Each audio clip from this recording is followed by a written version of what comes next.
Evening, everyone.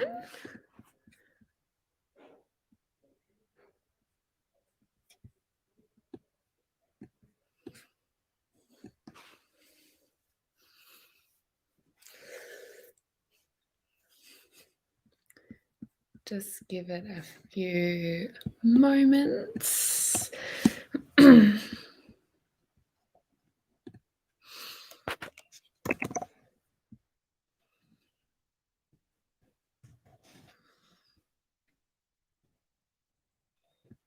Okay, we might start, and then as usual, people are welcome to, and I'm sure will join on in.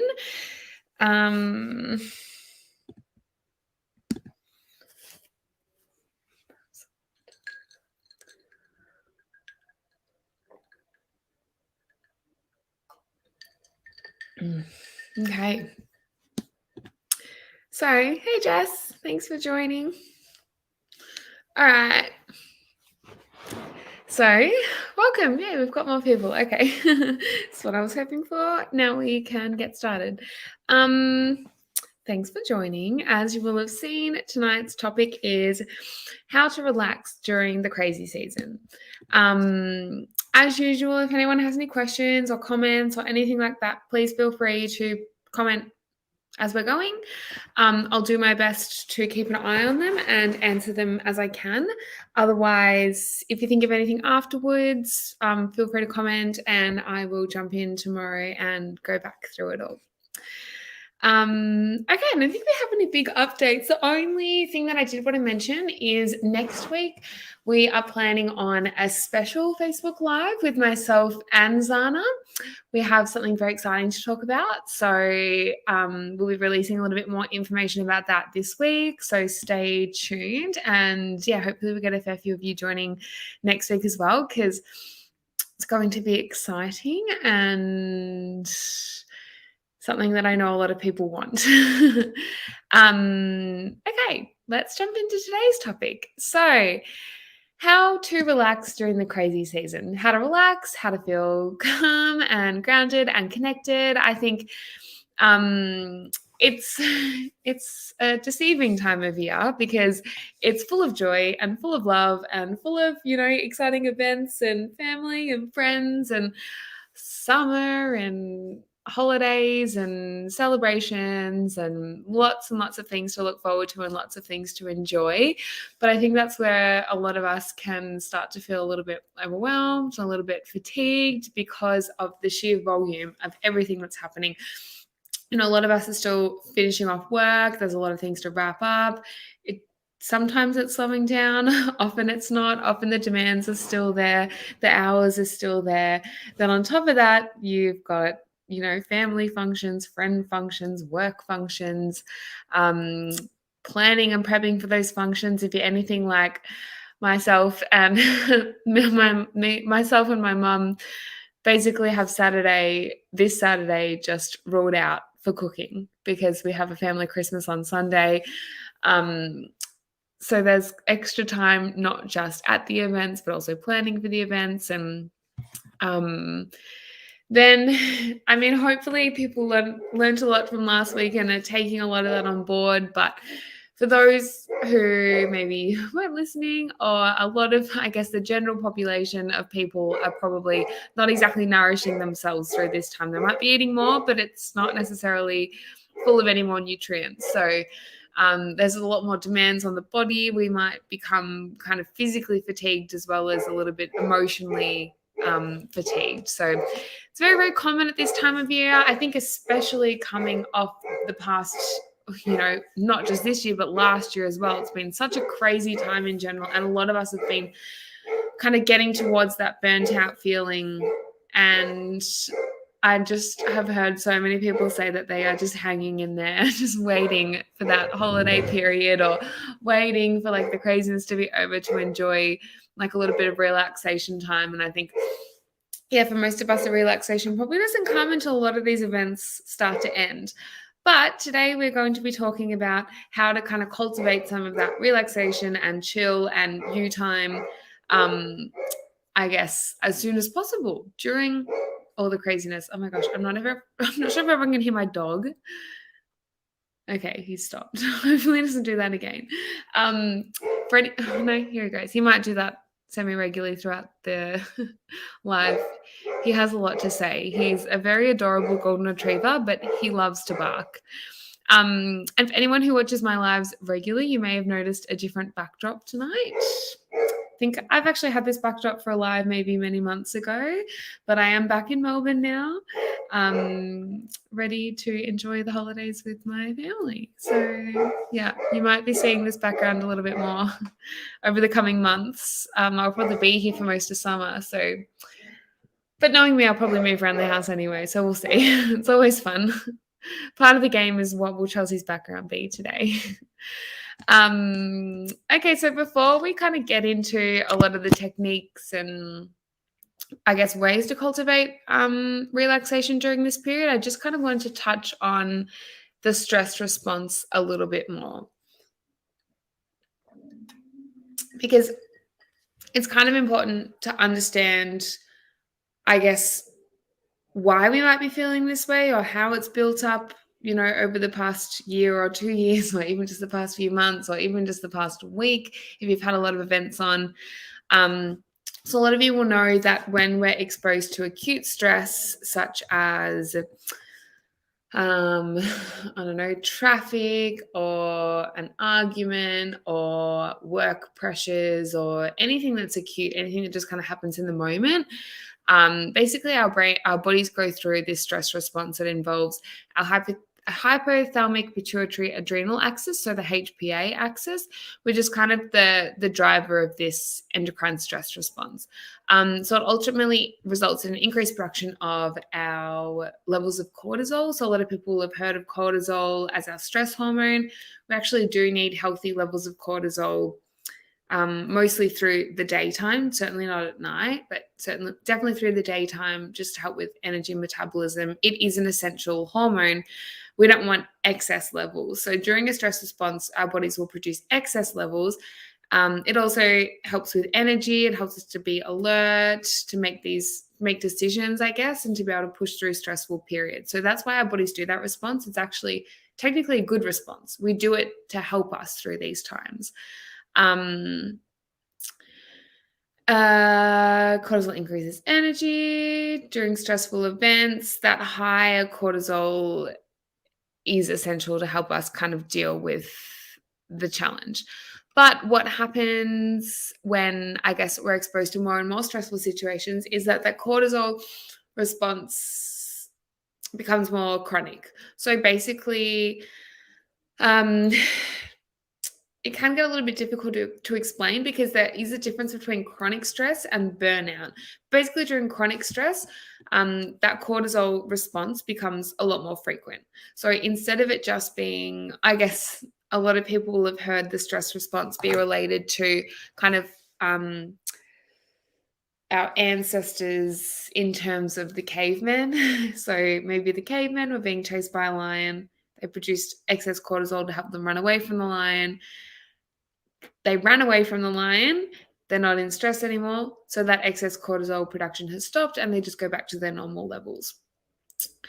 What happens in modern day life is that the lion is an email. It's traffic. It's, your boss being annoyed at you. It's your partner being annoyed at you. It's being late for work. It's all these different tiny little things like extra events, rushing around, being late.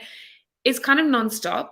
We can feel stress kind of in any moment, and it doesn't necessarily go away. We can't run away from our emails. They're always there. All we have to do is open it up and there's a range of them. So I think the important thing to know is that although the potential stressors are still there, we still have some level of control over our response to it, which I guess is what we're going to get into. But basically what happens when we continue to go through the stress response is that cortisol production is raised for a more significant period of time. And when we have way too much cortisol, it can start to mess with other hormones. So basically all of our hormones do work in some sort of a balance with each other. If anyone's listened to my lives on sleep and melatonin and even serotonin. You've probably heard me speak about cortisol a little bit. Cortisol tends to kind of work in opposites with our sleep hormone melatonin. So in the morning, we want our cortisol to naturally rise a little bit, and melatonin will start to be dropping. So as we're waking, that energy hormone, so cortisol, is going up, and our sleep hormone is going down, which makes a lot of sense. And then in the evening, as it's kind of getting towards dusk, the opposite will happen. So melatonin will start to rise because we want to be sleepy, and cortisol will drop because we don't need any energy. Basically, what happens if our cortisol levels are high for too long, a lot of people can have trouble sleeping, which makes a lot of sense. If your cortisol levels are so high that they're still elevated at night, it can mess with your melatonin. You find it hard to sleep. Another really important thing is the way that that then impacts lots of other hormones. So it might be serotonin, our happiness hormone. It can start to affect our moods, which can make us feel kind of run down and burnt out. It also is highly related to our immune system. So cortisol actually has a lot of roles within the immune system, which then links to lots of other things like chronic fatigue, metabolic disorders, immune disorders, and like I said, depression. Not even like the most extreme clinical sense of depression. Low moods, anxious feelings, are all related to kind of excess cortisol production. Then, kind of the next step past that is what we would call adrenal fatigue or burnout. So this is becoming a lot more commonly, I guess, accepted. I think when more holistic practitioners first started talking about it, it wasn't that widely accepted or spoken about in terms of Western medicine. But now certainly a lot more doctors are kind of accepting its place, because we do actually know that when this stress response becomes so chronic, it's almost like we can't actually produce any more cortisol. There's been so much wear and tear on our HPA axis that's responsible for producing a lot of these hormones, because it's just constantly firing. It's constantly pushing out excess cortisol that our bodies can't deal with, that our bodies have to try and detoxify and push out, it throws all of our other hormones out of balance. That we actually can go kind of into the opposite and have low cortisol, which, like I said before, cortisol is essential to have in healthy levels. We need it for energy, we need it for healthy metabolism. So a lot of people, that's why when they kind of get to that stage of burnout, they have that really strong sense of fatigue. And it's not just I'm so tired because I've had enough sleep fatigue, or I'm a little bit stress fatigue. It is a very, very I guess unavoidable. It's the type of fatigue where people literally can't get out of bed, they can't explain it. Their moods are so low, and that's because, as I said, cortisol is essential, and when you don't have enough of it, it can kind of cause all these different types of symptoms. So another actually interesting thing about adrenal fatigue is that it has become a lot more prevalent during this year. So there's actually a study that came out earlier in the year that said that levels of adrenal fatigue in workers are significantly higher than they were at this time last year, which likely has a lot to do with the pandemic. But it is interesting to know that it is having an impact on our health and our stress levels and kind of how our bodies are coping.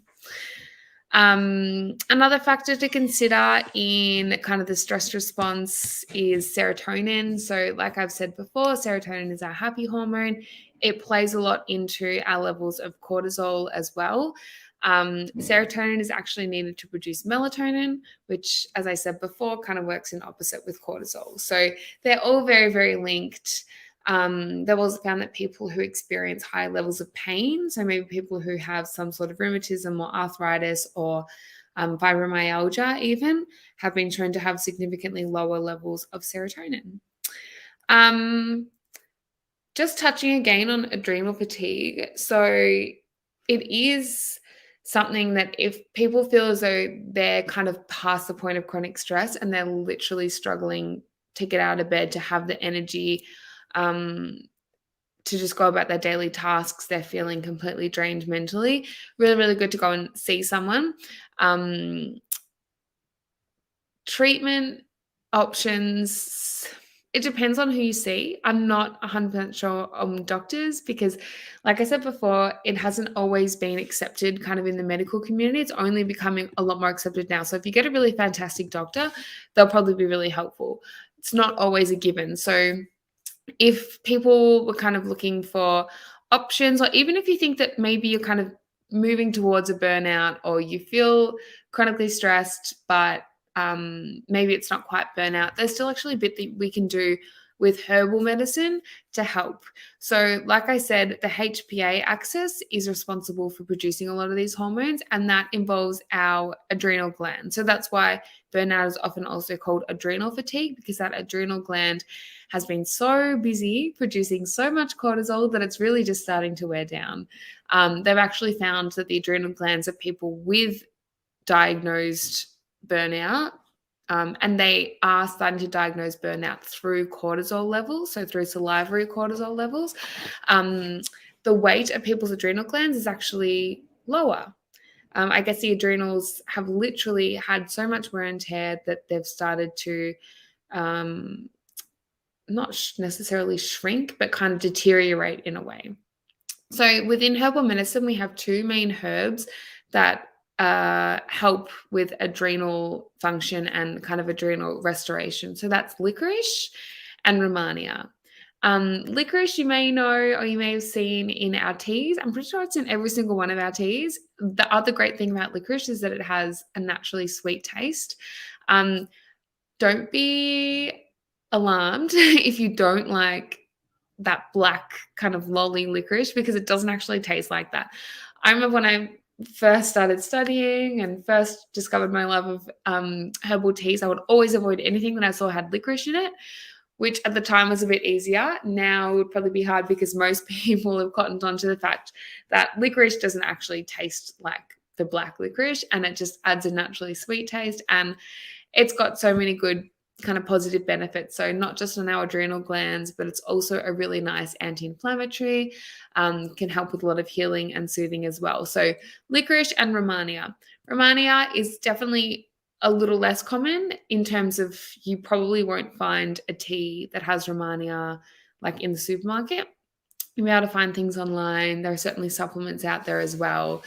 Um, yeah, those are some really lovely options to kind of help your adrenal glands. And like I said, even if you're not at that point of full adrenal fatigue or full burnout, if you've just been going through a bit of stress, or you've had a lot on, or you kind of are starting to feel a little bit fatigued and run down, when maybe nothing is, you're still getting the same amount of sleep, you're still exercising the same amount, nothing big like that has really changed, it's probably because your adrenal glands are working quite hard, and maybe those cortisol levels aren't exactly where they should be.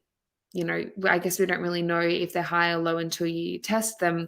But either way, these kind of herbs can be really, really helpful. Other adaptogen herbs can also really help with any sort of stress, fatigue, burnout. So, adaptogens are basically a class of herbal medicine that help the body adapt. So, mainly adapt to stress. They've been shown to improve our stress response. So, basically, when we're exposed to a stressful stimulus, kind of like I said before, those stressful stimuli are always going to be there. We're always going to have an inbox of emails, unless we move to a desert island. We're always going to have traffic. We're always going to have, maybe some stress around family and friends, although there's obviously a lot of joy as well. There can still be stress.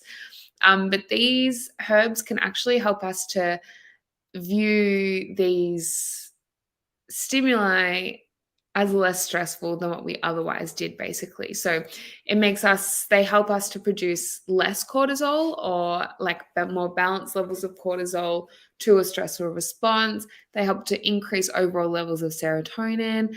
And then depending on the herb, they have other benefits. So herbs to look out for are withania, also known as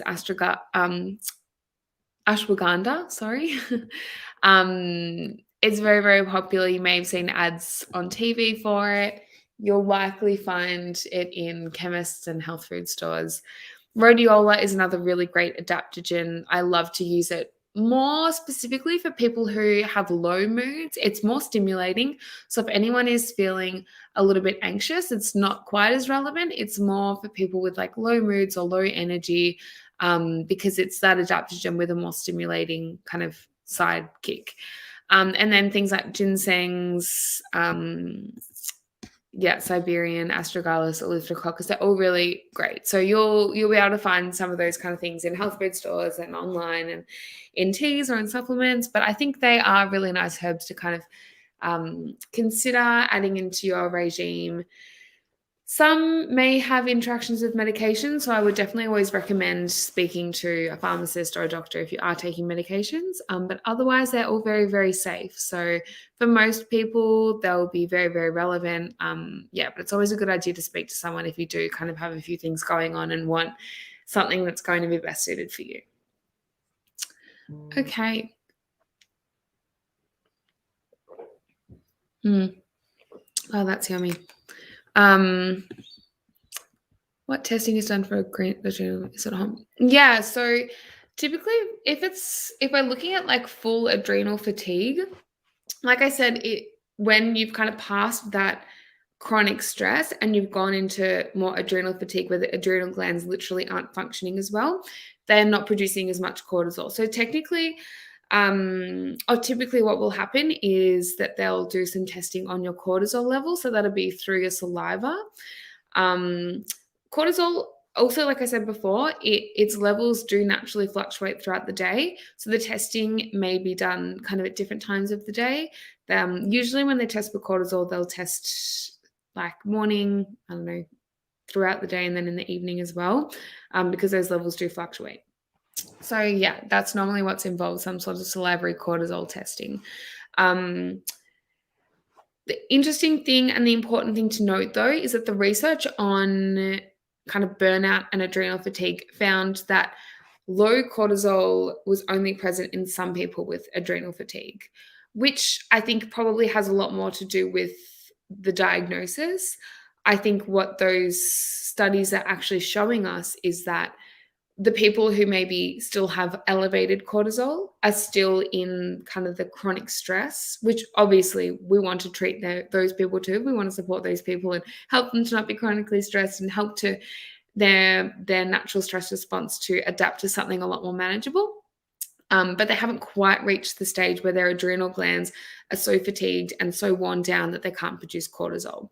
So technically the people who have adrenal fatigue, burnout, their adrenal glands are not producing sufficient levels of cortisol. So yes, we would test that through salivary cortisol testing. Okay, on to, I guess, some tips for managing yourself through this period. I'm not sure for anyone else who loves tea out there. I love this brand Puka. Tonight I have their vanilla chai, and then I have another brand's pure licorice. I haven't unpacked all my stuff yet, so I haven't got out my Slim by Nature teas, but that's delicious. And it's got no caffeine in it. It's just all herbs. Okay. So some tips, to kind of balance yourself. More to balance, these first few tips are just kind of to balance your schedule throughout this period. So the first point that I wanted to kind of raise is saying no. I think it's so, I love Puka tea too. Yes, they're my favorite. I also love High Living. I've gotten really into their peppermint licorice. That's like one of my go-tos now if I'm just looking for like a quick tea bag. But yeah, Puka, the vanilla chai and their peppermint licorice and their cinnamon licorice is delicious. If anyone's looking for a tea recommendation, they are my favorite. Obviously, outside of the Slim by Nature teas, ours are also delicious, especially if anyone loves cinnamon. Our tea too is amazing. Anyway, saying no. So I think during this period, like I said before, there's lots of fun, family, friends, lots of events, lots of food, lots of outdoor nature, beach time. And we want to say yes to everything. And it depends on the situation. I think it's really, really important to kind of allow yourself those times where maybe you feel obliged to do something, or it depends on the exact situation, but you might just think about it or get to that day and decide, you know what? No, I'm not here. I'm not ready for it. I know I'm not going to be completely present. I need to say no. This is your permission to say no. This is your reminder that you are allowed to say no to things. Especially, I think a good example, um, often there's different events with different people, and often those people overlap. So, say you might have some drinks organized with friends, on a Wednesday night, but you know that you're going to see most of those same people on the weekend or next week. Maybe that's a time when you say no, because you know that you're still going to have the chance to really enjoy those people, but maybe at a time where you're more ready or you will feel more comfortable, or you've had more sleep, or you're not quite so chaotic, or you've got a few other things out of the way and you actually have kind of the emotional space to enjoy it. Just take a moment to sit down, take a few deep breaths, kind of see where you're at, and go from there in terms of what's going to suit you. So allow yourself to say no. Another really good tactic is to see multiple people at once, especially if you've kind of got a couple of maybe stray friends, or a few people that you tend to just see one-on-one, or maybe just a few of you at a time. It can be really good to overlap some people. So maybe they already know each other, and they were all potentially going to see each other at different times anyway. You could just bring everyone together, and save yourselves all the time of multiple catch-ups, but also to enjoy the energy of more people at once. And then, depending on exactly where you go, if you want to be able to speak to everyone in person, just organize your catch up around that. Maybe these people don't know each other, but you think they might get along really well. You could even do that and kind of give everyone the experience of meeting someone that they really connect with. Organizing catch-ups that suit your schedule. So if you are kind of involved in planning things, don't feel bad to plan something around a location that suits you, maybe as well as it suits someone else, to kind of take that control, to make sure that you're not going completely out of your way. You're not adding like hours onto your day to drive somewhere that doesn't suit you. So yeah, don't be afraid to, I guess, take a little bit more control there. And then knowing your limits in terms of how many outings best serve you in a week. So everyone's going to be really, really different here. Some people really thrive off lots of social situations. I guess it kind of comes back to that conversation of introverts and extroverts, which not only isn't a word that I like to use, because I think traditionally it has quite a different meaning to what I think it does now.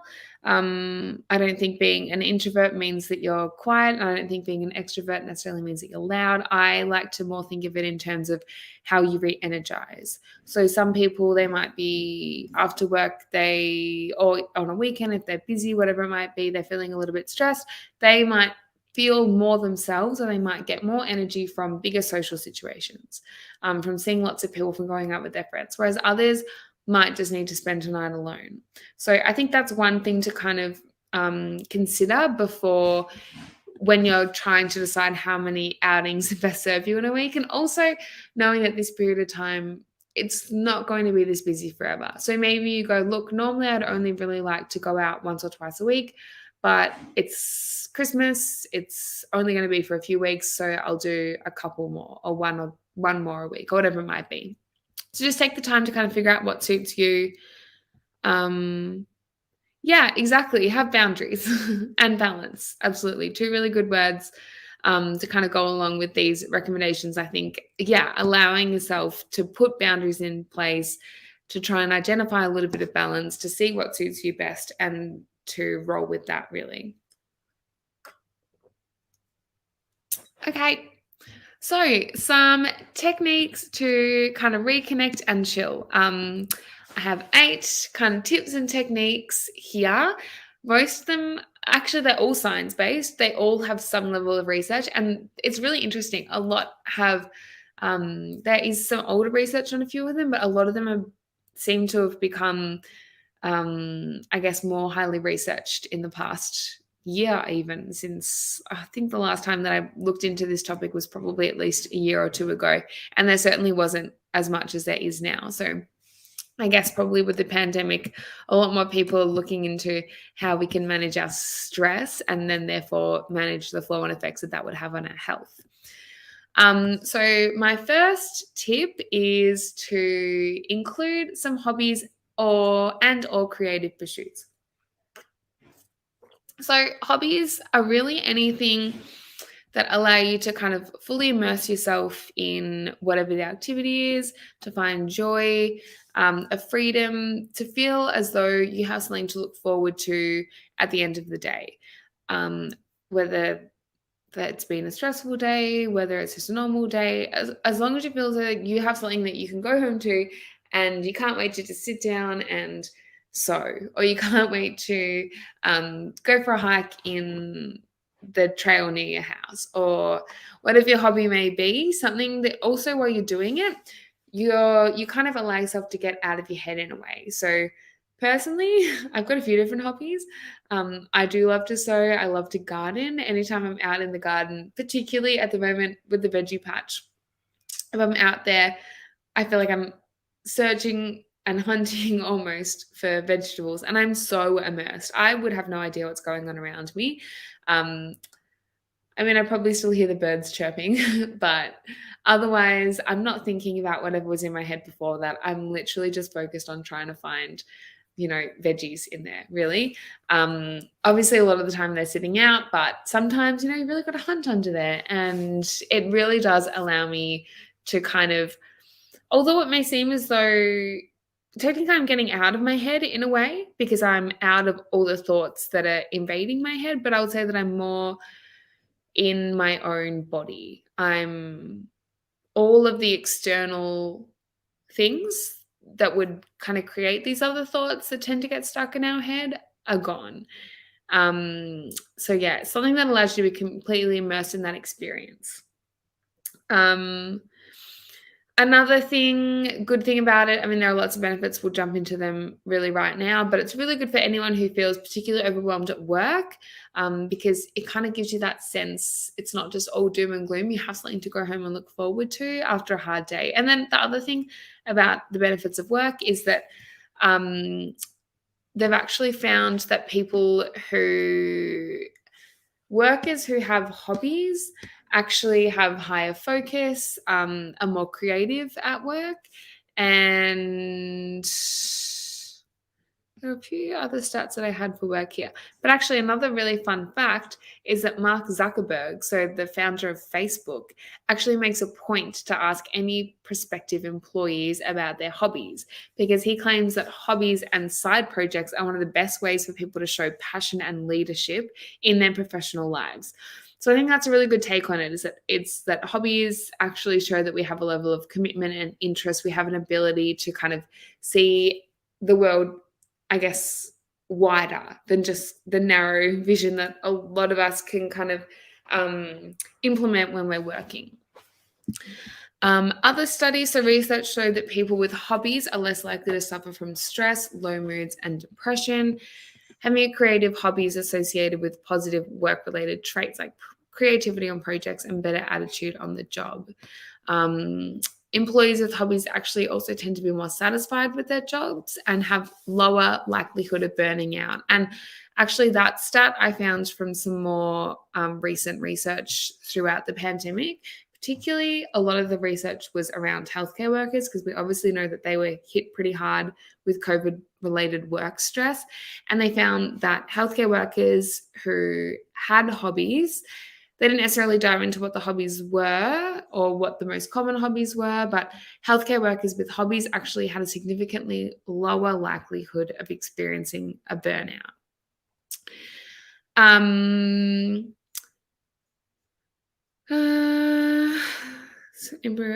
Actually, there's a couple of other studies that I found. So there was another one that was also conducted semi-recently, And they found that people with hobbies had significantly improved focus, also high levels of happiness, and they also tended to live longer lives. And some actually, if anyone has ever read the book The Blue Zones, it talks a little bit about hobbies, but also kind of having a purpose. And I think that's another really great thing about hobbies is that it gives you a purpose. Um, Recently, actually, I was in Byron, and I remember walking along. Oh, I can't remember what the town was, but it was a town out in the hinterlands. And on a Saturday, I think it was a Saturday, they had like all these women had set up, I think there were a few men there too, with their stalls of jams and their home crocheted goods, and they were raising money for charity. And I think that's kind of where having hobbies can kind of overlap with a bit of a life purpose as well, because you can use those hobbies to feel as though you're doing good in the world, and that is highly related to longer life, but not just longer life, not just a longer life expectancy, but a longer health span as well. I've actually found that people who implement a lot of these kind of techniques, particularly hobbies, live longer, but also they live healthier. So it's not just like they get to the same age, their health deteriorates, and then they're just stuck in this deteriorated health for a longer period of time. They actually get to spend more years in a healthier state, which I think is really, really exciting. They've also, other researchers found that people who engage in enjoyable leisure activities had overall lower blood pressure, lower total cortisol, lower waist circumference, and body mass index. And I guess that's for a few reasons, a lot because of the stress relieving benefits of hobbies, but also a lot of people's hobbies can have some sort of physicality to it. So, like I said, gardening, it might be hiking, it might be some sort of leisurely team sport. For some people, fitness is their hobby, particularly if your hobbies are something social as well. It might be going to the gym, or it could be even going to like a Tai Chi class. Those kind of things can actually really help not just our stress relief, but certainly our waist circumference, not just because of the movement, but also when we're happier, we make healthier food choices and we tend to sleep better, and all these other things start to fall into place. And there's another research that I love to tell people about on knitting, and it found that knitting actually drops your levels of stress hormone cortisol, which I think is really interesting.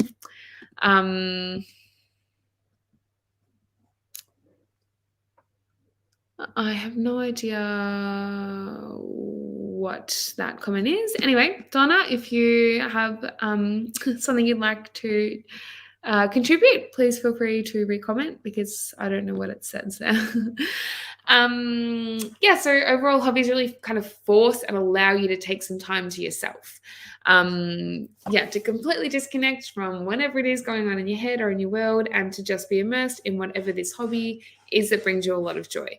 So some examples, some I've already given, like crochet, sewing. Cooking is obviously another wonderful one. It might be for yourself or it might be for other people's. And same with crochet and sewing.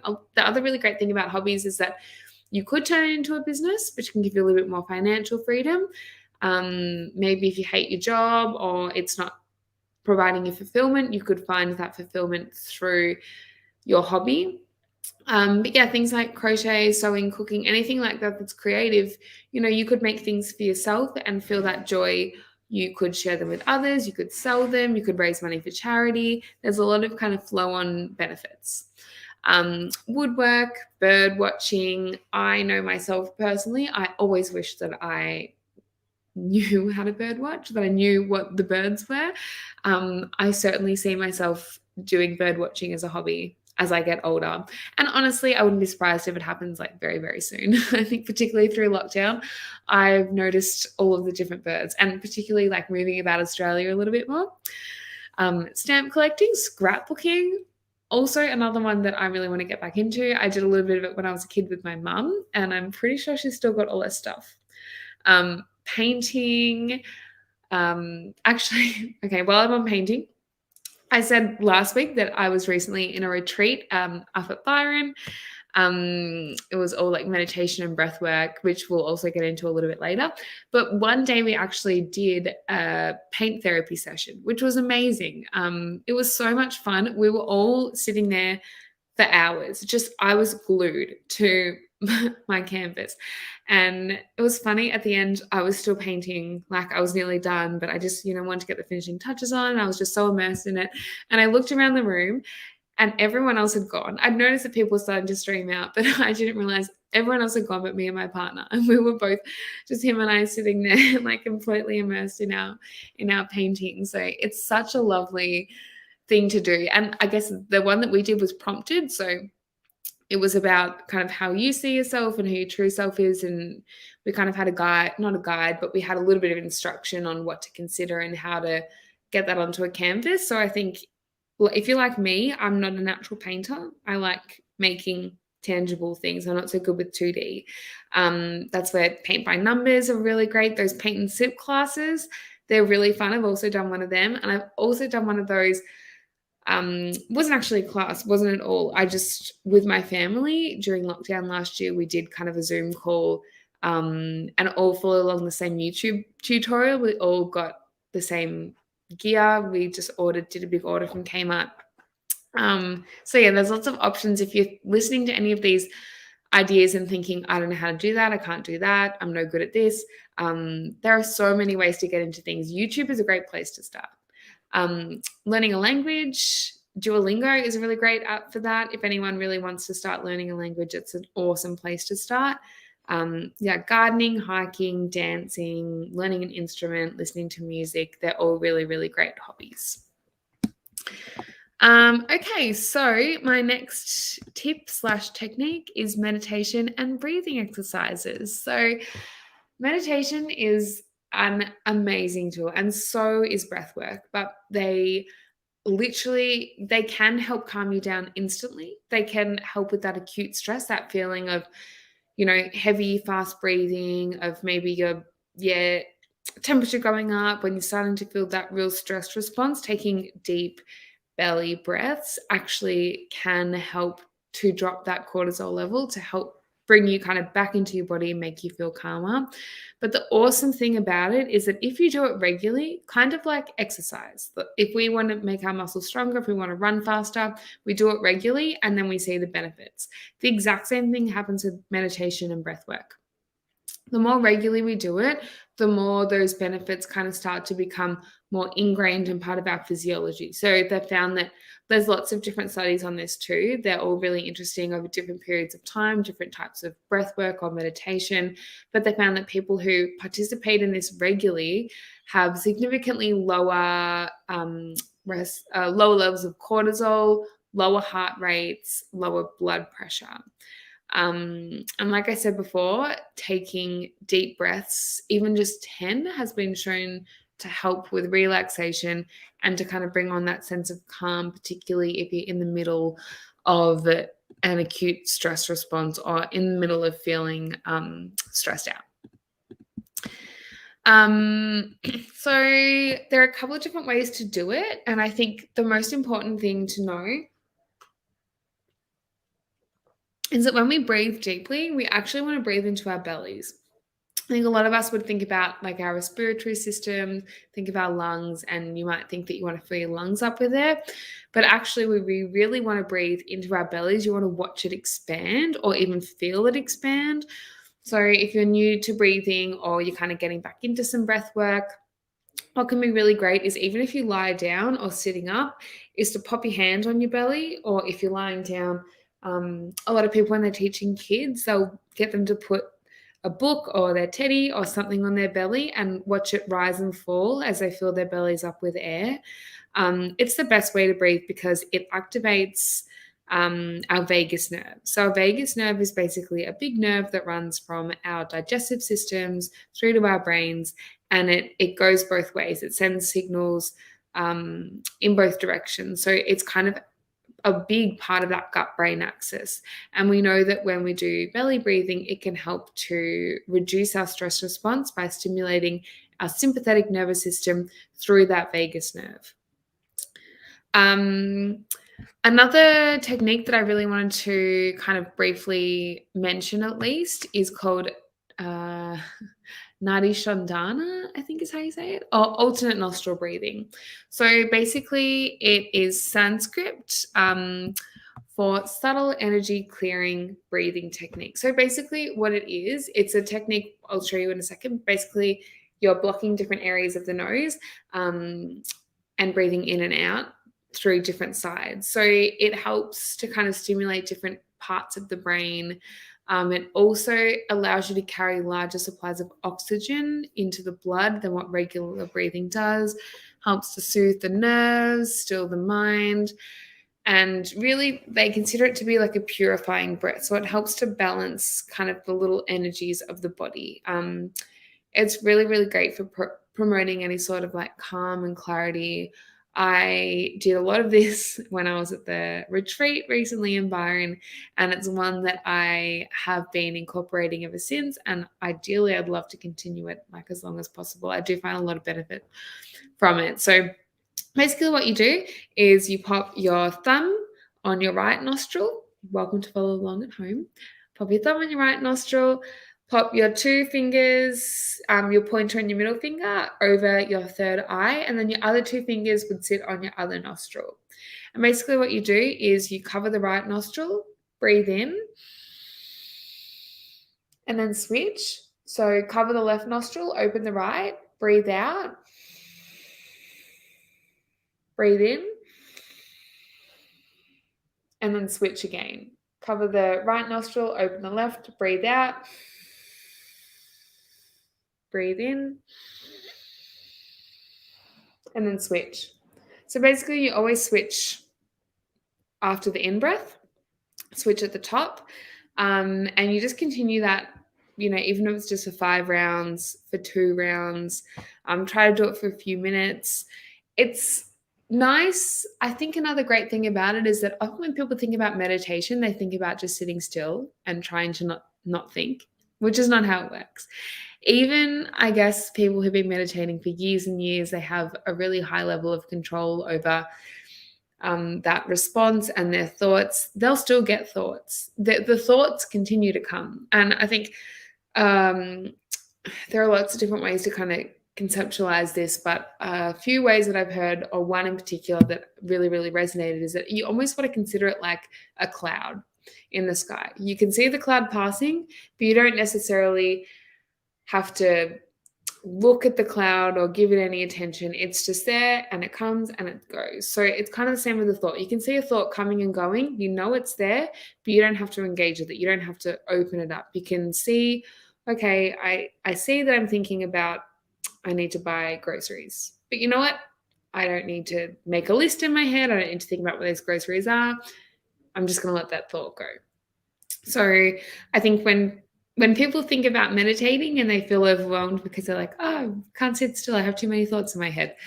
Breathing exercise can be really, really great because you kind of still have something to focus on. You're spending time clearing that energy, reoxygenating your body, but also you're somewhat focused on the patterns of breathing as well. So it's good, I think, for that sense too. I think a lot of people who maybe feel a little bit resistant to meditation for that reason often really like breathing exercises because of that kind of other benefit. Another one that I really like is the 1-2 breath. So basically you breathe in for however many seconds, whether it's 2 seconds, 5 seconds, 7 seconds, and then you breathe out for double the period of time. Basically, as long as the exhalation is longer than the inhalation, that's what this breath work is all about. It's really great for slowing down the heart rate, helping you to calm down. There's actually research that patients with hypertension, so high blood pressure, who practice this for 10 to 14 minutes every day for 3 months had statistically significantly reduced levels of blood pressure, heart rate, and other stress response indicators by the end of the study. So it's a very, very powerful technique. Good for lots of different things. Obviously, their stress response was also improved after this too. So really good for everyone, even if you don't have high blood pressure, if you're just someone who wants to kind of have a better control over your stress, this breathing exercise is really, really great. So all you need to do for this one is find a position with your spine straight. So ideally sitting, because you're less likely to fall asleep, particularly when you're new. But I guess if you have any injuries or discomforts, lying down can also be suitable. Sitting up against a wall is also another really good idea. So basically, you just want to pick however many seconds you'd like to breathe in for. So 3 is a really good place to start. Breathe in for 3 through your nose, and then out for 6 through your nose. And basically continue that, from anywhere up to from a few rounds to 20 minutes, even longer. Just really allow yourself to settle in, to drop into your body, and to just let all the stress go. And then I just wanted to add in another one there, because it's the opposite of what we just did. Instead of 1-2 breath, it's 2-1 breath. And this also actually has different benefits. So the long exhale is really good for calming, but if you do a longer inhale and a sharp exhale, it's actually really good for increasing your focus and energy. So if ever you're kind of sitting at your desk and you're thinking, oh my gosh, I don't know how to, I can't focus, I need a coffee, or maybe I need some food, maybe I need to go get some sugar. Take a few deep breaths and then maybe do a few sharper out breaths. So longer in breaths and then sharper out breaths. So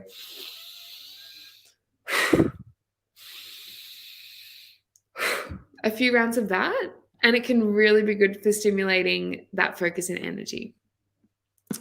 Okay, my next tip is to be truly present and grateful. So this is really lovely because, as I said, there's lots of events or times when we might be around more people, and sometimes it's so easy to kind of get caught up in the rush of it all and maybe not take enough time to really be grateful. So when we're present, we are completely there. We are aware of everything that's going on. We're feeling calm and connected, and we are able to kind of have that extra level of joy and appreciation for the experience that we are in at the moment. So it can really help us not just to feel happier and calmer, but actually research has shown that practicing more presence and gratitude can help our memory, can help our focus, can help us to work smarter as well. So there are a few different ways to do this. When spending time with others, I think a really nice thing to do is to take a moment. If you really want to be present in any moment, whether you're alone, whether you're with others in a crowd of random people, is to consider every sense. So what do you see? What can you smell? What do you feel on your skin? What can you hear? What emotions are you experiencing? So take longer than that, but take a little bit of time to consider each of those senses, and it really helps you to just drop into the present moment. You can also do this with one individual object. So if you're ever kind of starting to feel a little bit anxious or flighty, it's really nice to just pick an object in the room. So say my mug of tea, I would look at it and consider every color, every shape, every angle. Is anything moving in there? What do I think it would taste like? Can I smell it?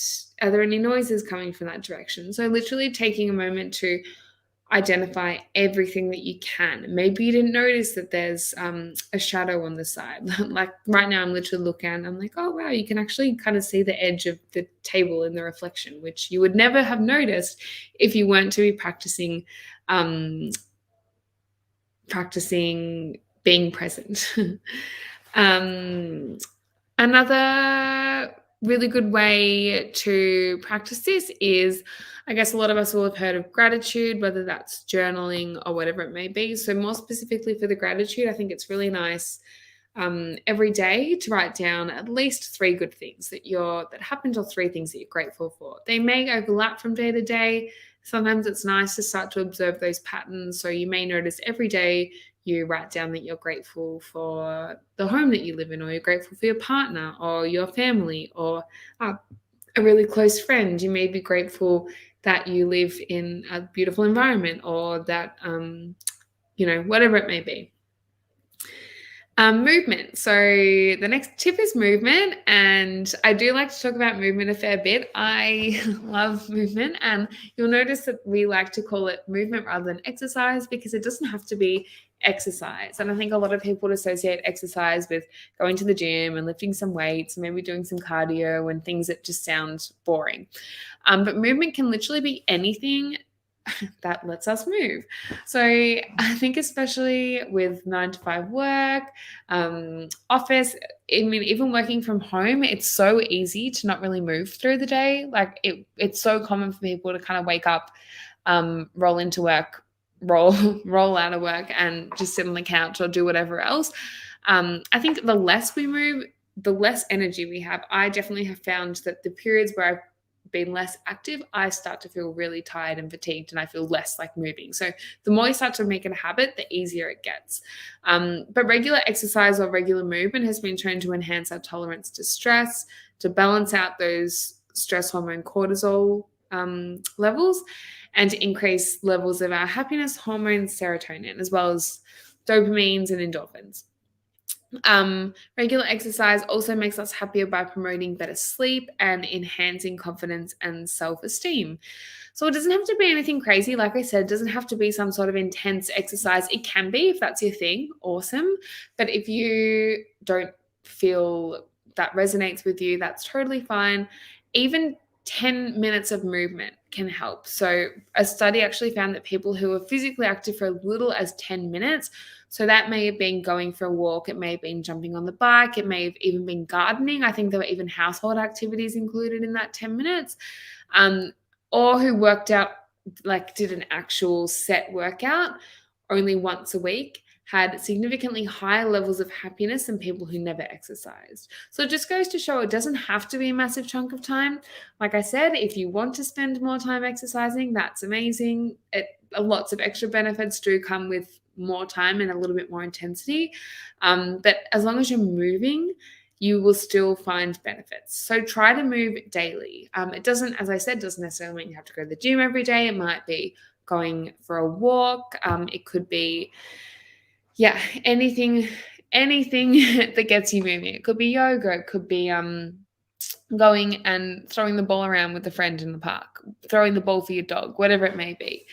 If you can do it outdoors, that's even better. And if you can do it as a group, that's even better. So research has shown that you reap more benefits from doing exercise in groups. So a particular study was on yoga and outdoors. So maybe yoga, hiking, swimming, running, walking, walking the dog, playing in the playground even. I'm not sure if any other adults out there go and play in playgrounds, but it's actually something that I love to do. I'll just swing around the monkey bars and on the swings and climb up and down all the poles and stuff. It's not just for kids. Adults can still play on them, and there's a lot of benefits for us, not just for movement, but in terms of kind of that playfulness, for supporting creativity. Anyway, any movement that you like. Team sports, shooting hoops, skateboarding, rollerblading, surfing. The best exercise is the exercise that you enjoy and that you see yourself doing long term. So my next tip is nature. Spending time in nature is really just a natural antidote for stress.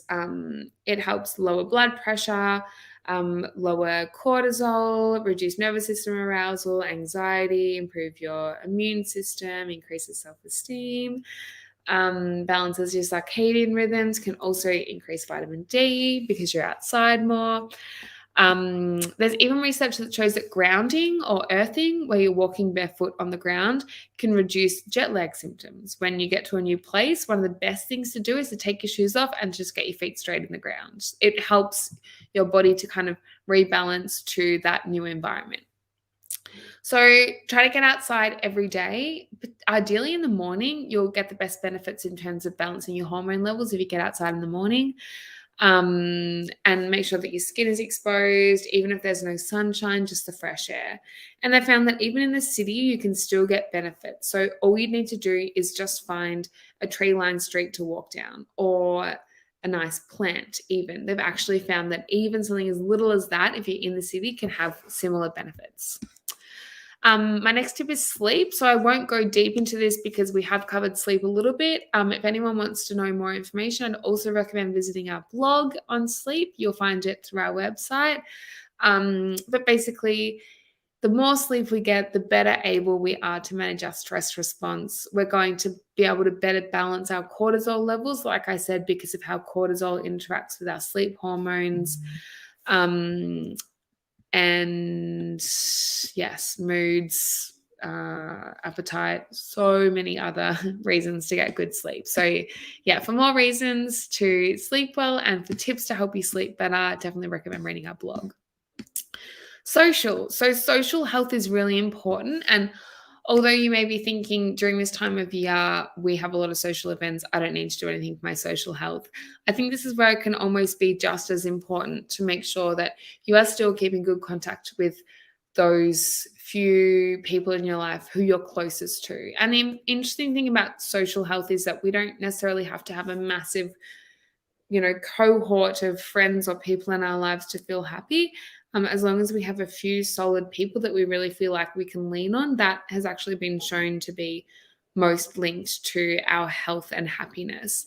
There's actually research on women who were recovering from breast cancer, and they found that the women who felt as though they had strong social groups, they didn't have to be big groups either, just strong connections they could lean on, had significantly higher survival rates, which is really, really interesting. And another kind of tip or technique, I guess, for social health is hugging. So touch, a lot of us will have heard of the hugging hormone, oxytocin. So that's a hormone that's released, I guess, that coincides with feelings of love and affection and support and safety. So researchers found that just 20 seconds of hugging is enough to release levels of serotonin that can improve our moods and our health.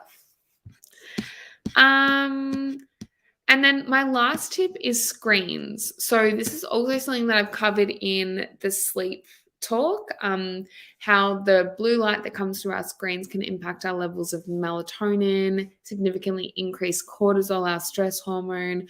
So the best way, I guess, to cut back on this, because there will be some inevitable screen time kind of in our daily lives if we're working online or whatever it may be. But I guess trying to avoid, actually, as a hard and fast rule, I would say at least the first hour when you get up, don't look at any screens. Don't open your phone up yet. Give yourself that mental break as well as that break from the screen as looking at it with your eyes. And then 1 to 2 hours before bed as well. Again, for a mental break to allow yourself to wind down, but also that time is way more significant for disrupting your cortisol and melatonin levels. And that's about it. I just also wanted to, I guess, as we wrap up, add in a couple of app recommendations, because I find apps are really, really helpful with a lot of these things. So Headspace is a really, really lovely one for meditation and breath work, mostly meditations. I use Headspace a bit. They have some really, really nice guided meditations. So if you're someone who feels a bit resistant to meditating because you don't want to sit down and try to not think, Headspace is really great for that.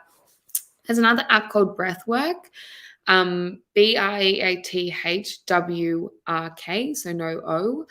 And that is a breathwork app. It's got lots of different breathing techniques in there, and it kind of guides you through them all. It tells you when to breathe in through your nose, out your mouth, how long for. It's really, really good for following along with. Calm is another really great meditation app. Down Dog I love for yoga.